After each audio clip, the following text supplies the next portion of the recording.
नमस्कार दोस्तों, स्वागत है आपका हमारे official YouTube channel GS by नियस सर में। कैसे हैं आप सब? मैं उम्मीद करता हूं स्वस्थ होंगे, मस्त होंगे, अपनी तैयारी में व्यस्त होंगे। बट आज की जो क्लास है ये टेस्ट पेपर 7 है और TGT PGT कला को मूल रूप से जोड़ित है। यहाँ भी 20 क्वेश्चंस लिए गए हैं। सभी के सभी प्रश्न महत्वपूर्ण हैं, आने की प्रबल संभावना रखते हैं, इसीलिए इसे समाहित किया है। नई शिक्षक भर्ती आ चुकी है, आप सब जानते हैं। 148 पदों पर नोटिफिकेशन है, जिसमें बालक और बालिकाएं सभी समाहित हैं और ज़्यादातर बालिकाएं जो हैं बालक वर्ग में फ़ाइट करना चाहती हैं, इसलिए कटऑफ भी हाई जाने की उम्मीद है। आप लोग मेहनत करिएगा, निश्चित रूप से मेहनत करेंगे तो सफलता मिलेगी, उसमें कोई डाउट नहीं। आइए देखते हैं टेस्ट पेपर 7। टेस्ट पेपर 7 के 20 क्वेश्चनों में आपका स्कोर क्या रहता है, आपको कमेंट के माध्यम से ज़रूर छापना है। टेस्ट पेपर 7 का पहला क्वेश्चन है, द बर्निंग जिराफ चित्र के चित्रकार कौन है? द बर्निंग जिराफ को किसने बनाया है, ये क्वेश्चन पूछा जा रहा है। ऑप्शंस हैं सागौल, क्ली, मंच या फिर डॉली। तो आप जानते होंगे सल्वाडोर डाली एक नाम फेमस है और जो है द बर्निंग जिराफ के लिए फेमस है। तो सल्वाडोर डाली इनके राइट आंसर बनेंगे, सी राइट आंसर बन जाएंगे। प्रश्न संख्या 2 की तरफ बढ़ते हैं। मैं उम्मीद करता हूँ बेटा आप लोग जो है हाथ में पेन और पेपर लेकर के बैठे होंगे, नोट डाउन कर रहे होंगे। अगर आप नोट डाउन करते हैं तो बहुत अच्छी बात है, वरना आप अपने साथ जो है खिलवाड़ कर रहे हैं। भर्ती आपके सामने है, आपको सीरियस रहना है और मूल रूप से तैयारी में ही लगे रहना है। प्रश्न संख्या 2 कह रहा है, प्रख्यात चित्र गुएर्निका किस माध्यम में निर्मित है? तो गुएर्निका किस माध्यम में बना हुआ है बेटा? जल रंग, टेम्परा, कैनवास पर तैल चित्रण या फिर मिश्रित माध्यम?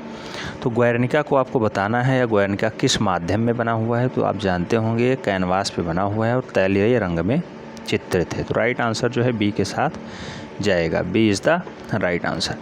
प्रश्न संख्या 3 की तरफ बढ़ते हैं। 3 में पूछा गया है, अपने पिंक पीरियड के लिए कौन प्रसिद्ध है? अपने पिंक पीरियड के लिए कौन ज़्यादा प्रसिद्ध है? ऑप्शंस में है गार्गिन, सेजा, वैन गॉग या फिर पिकासो। राइट आंसर किसके साथ जाएगा बेटा? पिंक यानी गुलाबी पीरियड के लिए कौन फेमस है? तो वो है पिकासो। राइट आंसर जो है डी के साथ बैठ रहा है, D is the right answer. आपको नोट डाउन करते हुए चलना है बेटा, सभी क्वेश्चंस को सीरियसली लेना है। ऐसा नहीं है कोई भी क्वेश्चंस हल्का है, क्योंकि एक एक क्वेश्चन से लोगों का सिलेक्शन रुक रहा है। आप देखते होंगे कोई 1 नंबर से रह रहा है, कोई 4 नंबर से रह रहा है और एक प्रश्न की वैल्यू 4 नंबर है, इसलिए सीरियसली लीजिएगा। सभी प्रश्न पे जो है गहनता से अध्ययन करिए, सभी को नोट डाउन करिए, निश्चित रूप से आप सफल होंगे, उसमें कोई डाउट नहीं। प्रश्न संख्या 4 की तरफ बढ़ते हैं। 4 में कहा गया है, सबसे अधिक सुंदर बादलों की पेंटिंग किसने की थी? तो सबसे सुंदर बादलों की पेंटिंग किसने की है? ऑप्शंस में है मोनेट, टर्नर, जे कांस्टेबल या फिर सेजेन। राइट आंसर किसके साथ जाएगा बेटा? तो बादलों की सबसे सुंदर पेंटिंग जो है वो टर्नर साहब ने की है। राइट आंसर जो है सी के साथ बैठ रहे हैं, C is the right answer. Question सभी के सभी जो है प्रीवियस ईयर के ही हैं, पूछे गए हैं, इन्हें शामिल किया गया है।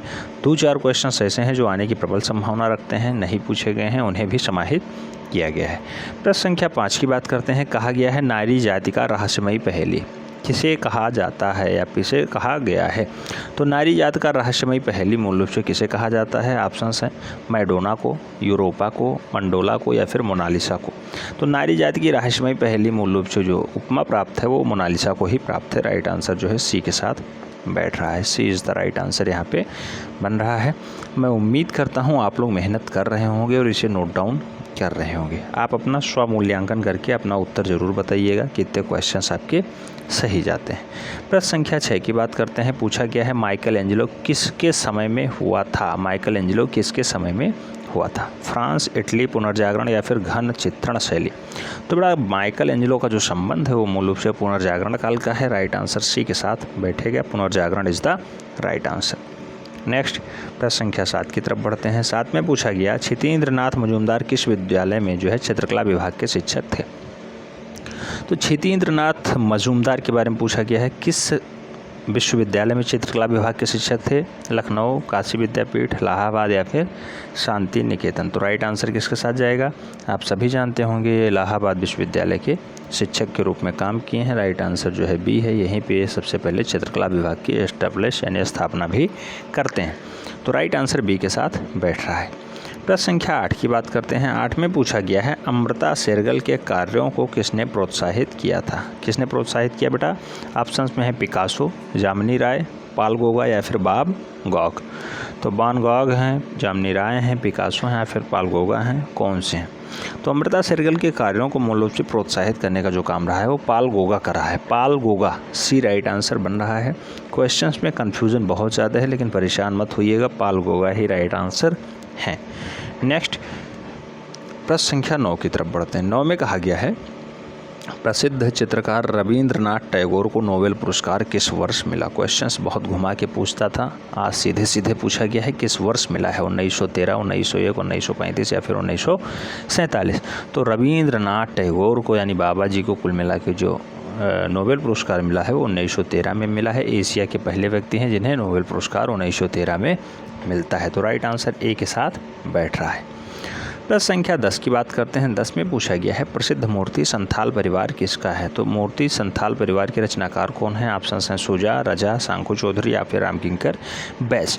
तो बड़ा संथाल परिवार के लिए जो फेमस डाटा है वो रामकिंकर बैज के साथ जाएगा। डी राइट आंसर बन रहा है, Ramkinkar Baij is the right answer. Next प्रश्न संख्या 11 की तरफ बढ़ते हैं। 11 में कहा गया बीसी सान्याल थे। बेटा बीसी सान्याल का संबंध किससे है? चित्रकार, छापाकार, मूर्तिकार या फिर छायाकार? तो राइट आंसर किसके साथ जाएगा?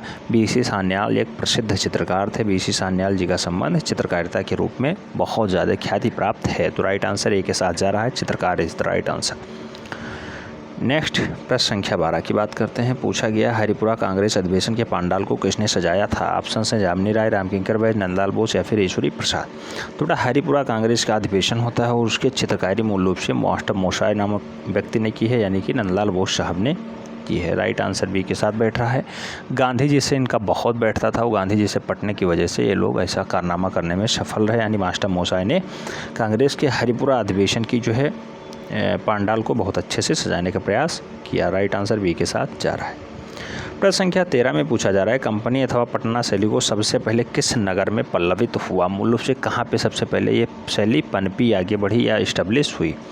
वाराणसी, पटना, मुर्शिदाबाद, कोलकाता। क्वेश्चन पूछा गया है, स्टार लगा लीजिएगा, बहुत महत्वपूर्ण है। कंपनी शैली या फिर पटना शैली? मूल रूप से पटना, बिहार की राजधानी पटना में ही सबसे पहले फली फूली आगे बढ़ी, पल्लवित हुई। राइट आंसर सी के साथ बैठ रहा है। प्रश्न संख्या 14 की तरफ बढ़ते हैं। 14 में कहा गया है लोक कला पर कौन सी शैली आधारित है? ऑप्शन से मुगल, कोटा, किशनगढ़, बसोहली। राइट आंसर किसके साथ जाएगा बेटा? तो आप जानते हैं लोक कला पर आधारित जो शैली है उसे हम लोग बसोहली शैली के नाम से जानते हैं। डी राइट आंसर बन रहा है।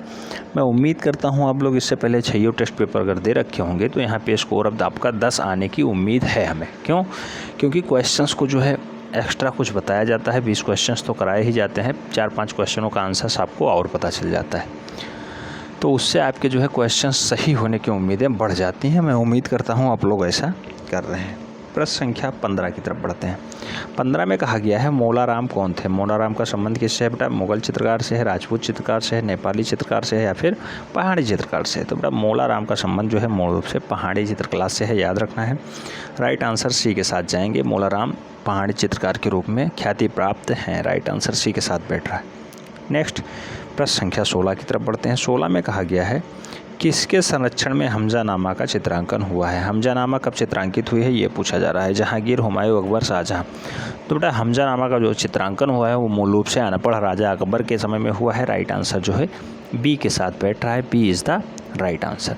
प्रश्न संख्या 17 की बात करते हैं। 17 में कहा गया है हुमायूं का दरबारी चित्रकार कहाँ का रहने वाला था? हुमायूं का दरबारी चित्रकार जो है वो कहाँ का रहने वाला था? ऑप्शन है ईरान, अफगानिस्तान, काबुल या फिर ताशकंद। राइट आंसर किसके साथ जाएगा बेटा? तो हुमायूं का जो दरबारी चित्रकार था उसे आप जानते होंगे, ईरान से आया था, हुमायूं के साथ ही आया था। राइट आंसर ए के साथ जा रहा है, Iran is the right answer. प्रश्न संख्या 18 की तरफ बढ़ते हैं। 18 में कहा गया है किशनगढ़ चित्रण किस राज्य से संबंधित है? किशनगढ़ कहाँ पड़ता है बेटा? किशनगढ़ शैली कहाँ पे है? उत्तर प्रदेश, राजस्थान, बिहार या फिर जयपुर?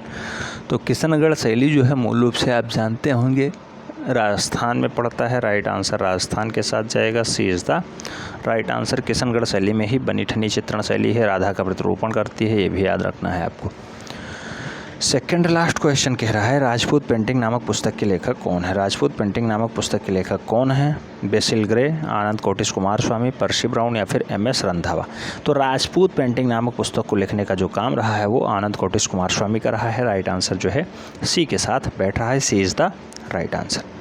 प्रश्न संख्या 20 की बात करते हैं। 20 में पूछा गया है 7वीं से 12वीं शताब्दी के मध्य किस शैली का उद्भव एवं विकास हुआ है? राजपूत शैली, मुगल शैली, जैन शैली या फिर पाल शैली। आप जानते होंगे 7वीं से 12वीं के बीच कौन सी शैली आती है जो ताड़पत्रों पे काम करती है? तो ताड़पत्रों पे सबसे पहले जो है पाल शैली काम करती है। राइट आंसर जो है डी के साथ बैठ रहा है। मैं उम्मीद करता हूँ टेस्ट पेपर 7 से भी आपको कुछ सीखने को मिला होगा। जो 20 क्वेश्चंस आए हैं ये आपके जीवन में कुछ बदलाव लाएंगे, आपके पढ़ने का तरीका कुछ बदलेंगे, मैं उम्मीद रखता हूँ।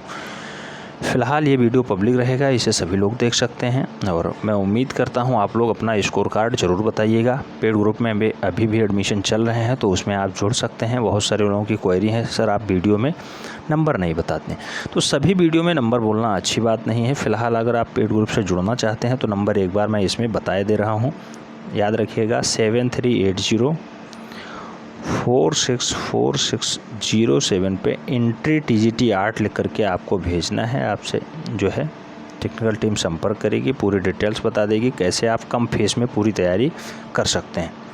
ठीक है, उम्मीद करता हूँ आपको ये डाटा समझ में आया होगा। मिलते हैं नेक्स्ट वीडियो में, तब तक के लिए जय हिंद।